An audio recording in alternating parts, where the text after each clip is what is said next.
Hi hello మిత్రులారా, welcome back to info with Rai YouTube channel.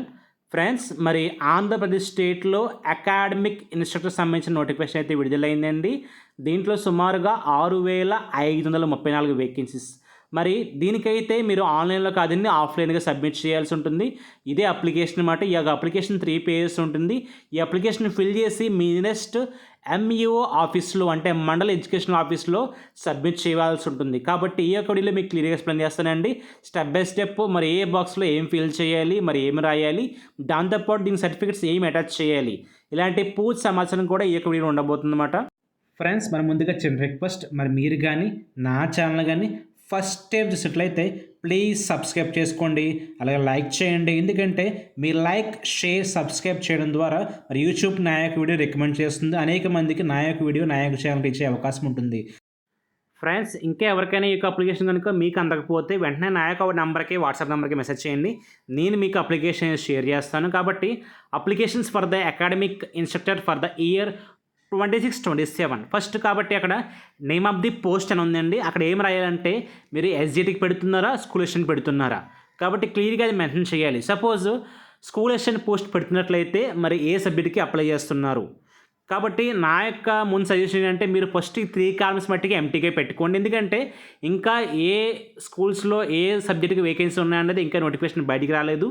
లేదా మీరు ఎలాగ అప్లికేషన్ ఫిల్ చేసేసి మీ నియరెస్ట్ ఎంఈఓ ఆఫీస్కి వెళ్తే వాళ్ళు అక్కడ నోటిఫికేషన్లో నోటీస్ బోర్డులో బయట డిస్ప్లే చేస్తున్నారండి ఎక్కడ వేకెన్సీ ఉన్నాయని. కాబట్టి మీరు అప్లికేషన్ ముందే ఫిల్ చేసేసి అక్కడికి వెళ్తే అక్కడ పైన 3 కాలమ్స్ రాసి వాళ్ళకి సబ్మిట్ చేసే అవకాశం ఉంటుందన్నమాట. కాబట్టి పోస్ట్ నేమ్ అయితే ఎస్జిటిఆర్ స్కూల్ అసిస్టెంట్ రాయండి. ఆ తర్వాత మీకు ఏ స్కూల్లో వేకెన్సీ ఉంది, ఎక్కడ దగ్గరగా ఉందనుకుంటే ఆ స్కూల్ పేరు మీరు రాయొచ్చు క్లియర్గా. నేనైతే మా యొక్క కాకినాడలో దగ్గరగా ఏముందో ఆ యొక్క స్కూల్ అంచనా ప్రకంగా రాస్తున్నాను అనమాట. కాబట్టి ఆ యొక్క మండల పేరు కూడా రాయండి. ఇలా ముఖ్యంగా 3 కూడా అప్లై ఫర్ ద పోస్ట్ రాయాలి, స్కూల్ నేమ్ రాయాలి, తర్వాత మండల పేరు కూడా రాయాలి. అలాగే మెయిన్ ఇవన్నీ కూడా మీరు తెలుగు రాసినా పర్లేదండి, ఇంగ్లీష్లో రాసినా పర్లేదు, స్పెల్లింగ్ మిస్టేక్ లేకుండా మాత్రం రాయండి. దాంతోపాటుగా మీరు పూర్తిగా మీకు సర్నేమ్తో రాయండి. మీకు 10th క్లాస్ మార్క్ లిస్ట్ పక్కన పెట్టుకొని దాని ప్రకారంగా ఫిల్ చేసే ప్రయత్నం చేయండి.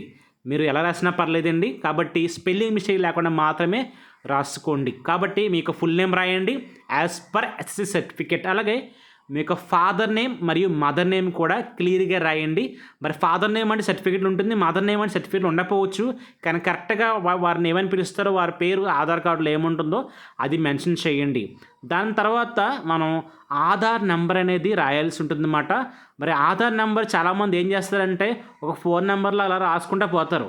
మరి నా సజెషన్ ఏంటంటే మన ఆధార్ నెంబర్ అంటే 12 అంకెలు ఉంటుంది కాబట్టి ఒక 4 నెంబర్స్ గ్యాప్ ఇచ్చి రాయండి. అప్పుడు క్లియర్గా వెరిఫికేషన్ టైంలో కూడా ఆ వెరిఫైయర్స్ కూడా కొంచెం ఈజీగా ఉంటుందన్నమాట. కాబట్టి అలాగే మొబైల్ నెంబర్ రాయండి.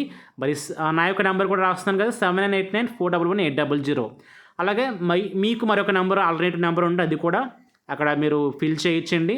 కాబట్టి మీరు నాకులా టైప్ చేసినా పర్లేదు, లేదా పెన్తో ఫిల్ చేసినా పర్లేదండి. మీరు ఎలా సబ్మిట్ చేసినా కూడా నో ప్రాబ్లం, డేటా కరెక్ట్గా ఉండాలి. అలాగే మీకు డేట్ ఆఫ్ బర్త్ ఇది కూడా యాజ్ పర్ ఆధార్ బట్టి కాదండి, మీకు 10th క్లాస్ మార్క్ లిస్ట్లో డేట్ ఆఫ్ బర్త్ అనేది ఎలా ఉందో అలా మాత్రమే మెన్షన్ చేయండి. దాంతోపాటుగా మరి క్లియర్గా మీకు అకాడమిక్ క్వాలిఫికేషన్స్ అన్నీ కూడా ఎంటర్ చేయాల్సి ఉంటుంది. ముందుగా మీరు మీకు 10th క్లాస్ డేటా రాయండి. 10th క్లాస్ ఏ ఇయర్లో పాస్ అయ్యారో ఆ ఇయర్ అనేది ఫిల్ చేయండి. దాని తర్వాత మీకు 10th క్లాస్ బోర్డ్, మీరు స్టేట్ బోర్డ్ అయితే board of secondary education Andhra Pradesh, ఒకవేళ ఓపెన్ 10th అయితే ఏపీఓఎస్ఎస్ అండి, ఆంధ్రప్రదేశ్ ఓపెన్ స్కూల్ సొసైటీ అని ఉంటుంది. అలాగే మీడియం, మీరు తెలుగు మీడియమా ఇంగ్లీష్ మీడియమా అనేది కూడా క్లియర్గా రాయాలి. అలాగే ఫస్ట్ లాంగ్వేజ్ అంటే అందరికీ కూడా తెలియగా ఉంటుందండి. దాని తర్వాత మీకు టోటల్ మార్క్స్ అనేది అడిగారన్నమాట. కాబట్టి మీకు మార్క్స్ ఎన్నో రాయండి. ఆ మార్క్స్ రాసి స్లాష్ పెట్టి టోటల్ మార్క్స్ అని 600 అన్నమాట, అవి కూడా మీరు రాయండి. దాంతోపాటుగా ఆ కింద నెక్స్ట్ కాలంలో పర్సంటేజ్ అడుగుతుందన్నమాట. పర్సంటేజ్ అంటే మీకు పర్సంటేజ్ అనేది క్యాలిక్యులేట్ చేయండి. కాబట్టి మీకు 80%, 90%, లేదా కొంతమందికి పాయింట్స్ కూడా వస్తున్నాయి. కాబట్టి ఈ మధ్య కాలంలో అలాంటి వారైతే మీరు సిజిపిఏ కూడా మెన్షన్ చేయండి. అది కానీ ఇది కానీ ఏది మెన్షన్ చేసినా పర్లేదండి. కరెక్ట్గా ఇవన్నీ కూడా మీ వివరాలు కరెక్ట్గా మెన్షన్ చేయాలి. మరి నేను ఎందుకు నోటిఫికేషన్ డిస్ప్లే మీద, యూట్యూబ్ థంబ్నెయిల్ మీద ఈ తప్పు మాత్రం చేయదు. ఎందుకు ఇస్తున్నానంటే చాలామంది పర్సంటేజ్లు కూడా తప్పు చేసుకుంటారండి. కాబట్టి పర్సంటేజ్ 1% తేడా వచ్చినా కూడా మీకు జాబ్ పోయే అవకాశం ఉంది. కాబట్టి చక్కగా పర్సంటేజ్ అనేది కాలిక్యులేట్ చేసుకొని పర్సంటేజ్ చేసుకోండి. అలాగే ఇంటర్మీడియట్ కూడా సేమ్ ఇయర్ ఆఫ్ పాసింగ్ మీ యొక్క బోర్డ్ నేము అలాగే మీడియం కూడా రాయండి. మరి స్టేట్ బోర్డ్ నేమ్ అయితే board of intermediate education Andhra Pradesh అని వస్తుంది. అలాగే మీకు సబ్జెక్ట్స్ ఇంటర్మీడియట్లో గ్రూప్స్ ఉంటాయి కాబట్టి మీది ఎంపీసీయా, బైపీసీయా, సిఈసీయా, హెచ్ఈసీయా దాని ప్రకారం సబ్జెక్టుల పేర్లు రాయండి. ఎంపీసీ అంటే మ్యాథ్స్, ఫిజిక్స్, కెమిస్ట్రీ. అలా బైపీసీ అయితే బాటనీ, జువాలజీ ఇలా ఉంటుంది కదండి. ఒకవేళ సిఈసీ గ్రూప్ అయితే కామర్స్, సివిక్స్, ఎకనామిక్స్ అలా కూడా క్లియర్గా మీరు మీ యొక్క మెన్షన్ చేయండి. మరి కామా పెట్టి సబ్జెక్ట్స్ నేమ్ రాయండి. ఆయా గ్రూపులను బట్టి మీది ఏ గ్రూప్ అయితే ఆ గ్రూప్కి సంబంధించిన మీకు అందుకే డౌట్ ఉంటాయి మీ సర్టిఫికేట్స్ మీద క్లియర్గా సబ్జెక్ట్స్ నేమ్స్ ఉంటాయి, అవి కూడా మెన్షన్ చేయొచ్చు. దాని తర్వాత మీకు first language Telugu, second language మరి ఇంగ్లీష్ ఉంటుంది. మరి కొంతమందికి ఫస్ట్ లాంగ్వేజ్, సెకండ్ లాంగ్వేజ్లో మరి సాంస్క్రిట్ ఉండే అవకాశం ఉందండి. కాబట్టి దాన్ని బట్టి మీకు ముందుగా సర్టిఫికేట్స్ మీ ముందు పెట్టుకొని క్లియర్గా మీరు ఫిల్ చేసినట్లయితే మీకు మిస్టేక్స్ రాకుండా ఉంటుంది, గమనించండి. టోటల్ మార్క్స్ కూడా మెన్షన్ చేయండి. టోటల్ మార్క్స్ ఎన్ని మార్క్స్ వచ్చినాయో. మీకు ఇంటర్మీడియట్లో అయితే ఓవరాల్గా మీకు అవుట్ ఆఫ్ 1000 మార్క్స్ ఉంటుందన్నమాట. కాబట్టి పర్సంటేజ్ కూడా 1000కి 80 మార్క్స్ అయితే 1800 మార్క్స్ అయితే మీకు 80%. అలా కాబట్టి ఈజీగా కాల్కులేట్ చేసి మీకు మార్క్స్ పర్సంటేజ్ అనేది ఎంటర్ చేయండి. అలాగే డిగ్రీ కాబట్టి ఇయర్ ఆఫ్ పాసింగ్ అనేది మెన్షన్ చేయండి క్లియర్గా. సబ్జెక్ట్స్ కూడా మీకు గ్రూప్స్ ఉంటాయి కదండి, బీఎస్సీ, ఎంపీసీఎస్ కానీ లేదంటే బీకామ్ కానీ బీఏ కానీ. కాబట్టి ఏ గ్రూప్ అయితే ఆ గ్రూప్ ఖచ్చితంగా కింద వాడు గ్రూప్ సబ్జెక్ట్స్ పేర్లను రాయమంటున్నాడు. కాబట్టి మీకు గ్యాప్ ఉన్నంత వరకు మ్యాక్సిమం ఎన్ని ఉంటూ కూడా అన్ని కవర్ చేసే ప్రయత్నం చేయండి. క్లియర్గా ఆ సబ్జెక్ట్ నేమ్స్ అయితే రాయండి. రాసిన తర్వాత నెక్స్ట్ సేమ్ పైన వాటిలో కింద కూడా మీ యొక్క మీడియం టోటల్ మార్క్స్ కూడా వేయండి. మరి డిగ్రీలో చాలామందికి మరి పేపర్ 1, పేపర్ 2 అలా ఓవరాల్గా కలిపి మార్క్స్ మీరు అవి ఏం చేయాలంటే కాల్కులేట్ చేయాలి. చాలామంది పేపర్ 1 ఒకటే వేస్తారు, లేదా పేపర్ 2 ఒకటే వేస్తారు. అవి కదండి, పేపర్ 1 ప్లస్ పేపర్ 2 టోటల్ చేయాలి. ఇవి కూడా టోటల్ చేసి ఎన్ని వచ్చినాయి, అవుట్ ఆఫ్ ఎంతకి అనేది కూడా మెన్షన్ చేయాలి అన్నమాట. దాంతోపాటుగా మీరు పర్సంటేజ్ కూడా చూసుకోండి. మరి పర్సంటేజ్ ఎలా వేయాలంటే మీకు వచ్చిన marks by total marks into 100 వేస్తే మీకు ఆటోమేటిక్గా పర్సంటేజ్ వస్తుందని విత్ డెసిమల్ పాయింట్స్ కూడా వేయండి, నో ప్రాబ్లం. అలాగే మీరు పీజీ కనుక చేసినట్లయితే మీరు ఎంఎస్సీ అయినా లేకపోతే ఎంఏ అయినా లేదా ఇంకా ఏం చేసినా కూడా పీజీలో క్లియర్గా మెన్షన్ చేయండి ఆ సబ్జెక్ట్తో పాటు.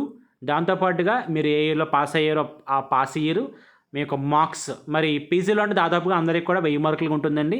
అంతకంటే ఎక్కువ ఉంటే సరే కాల్కులేట్ చేయండి. కొంతమందికి అయితే పాయింట్లు కూడా వస్తున్నాయి.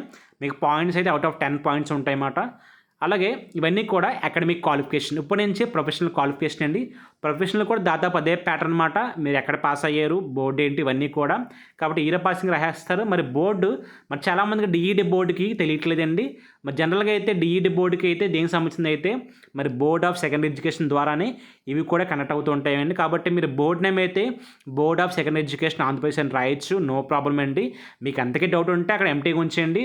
మరి మీ సర్టిఫికేట్స్ ఎలా టచ్ చేస్తారు కాబట్టి వాళ్ళు చూసుకుని రాసుకుంటారు. కాబట్టి అలాగే మరి మీ యొక్క మీడియం అయితే ఏ యొక్క మీడియం అయితే ఆ మీడియం రాయండి. మీ యొక్క మార్క్స్ అన్ని కూడా ఎంటర్ చేయండి. మరి డిఈడి కూడా మరి థియరీ, ప్రాక్టికల్స్ చాలా డిఫరెంట్ ఉంటాయి.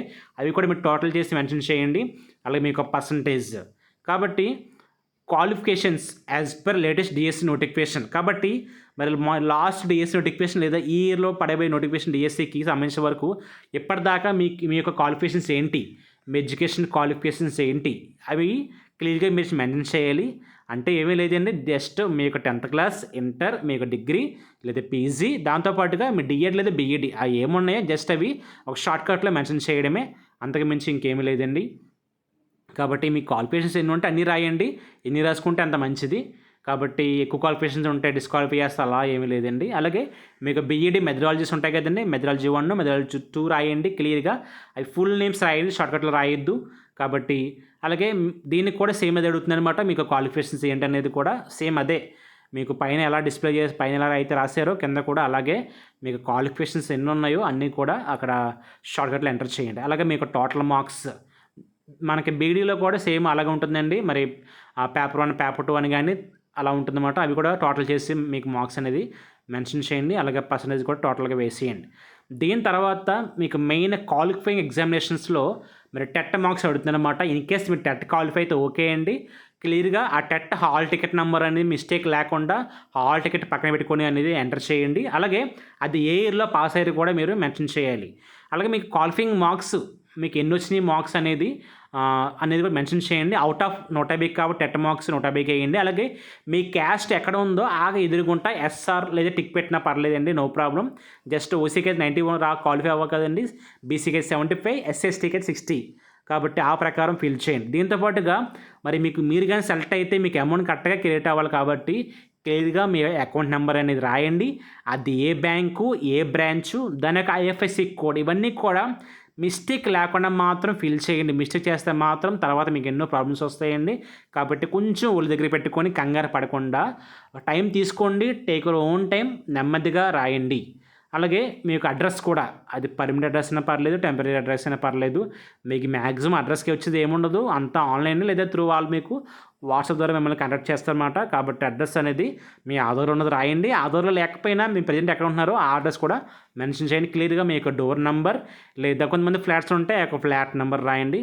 అలాగే మీ యొక్క స్ట్రీట్ నేమ్ ఉంటుంది, స్ట్రీట్ నేమ్ లేకపోతే ఏరియా నేమ్ రాయండి. ఏరియా నేమ్ లేకపోతే ఏదైనా ల్యాండ్ మార్క్ రాయండి, సరిపోతుంది. దాంతోపాటుగా మీ విలేజ్ అయితే విలేజ్ నేమ్ రాయండి, మండల్ అయితే మండల్ నేమ్ రాయండి. దాంతోపాటుగా చివరిలో మీ జిల్లా పేరు కూడా ఇలా రాయాల్సి ఉంటుంది అన్నమాట.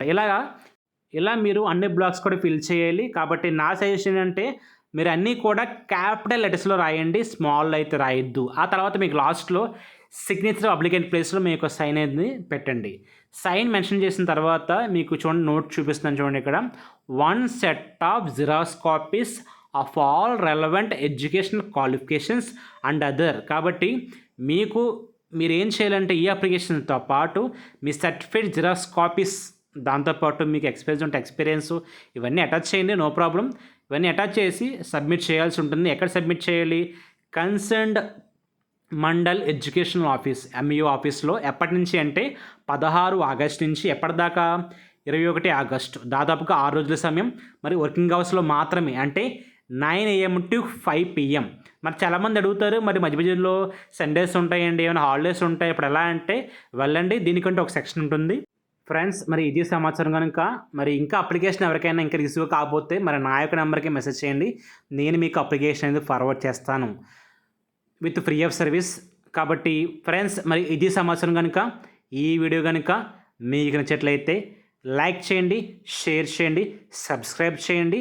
అలాగే వీలైతే మరొక వీడియోతో మీ ముందుకు వస్తాను. కాబట్టి మండల్ ఎడ్యుకేషనల్ ఆఫీసెస్ అడ్రస్ ఎక్కడ ఉన్నాయో అవి కూడా మీకు తెలియజేస్తాను. Thank you.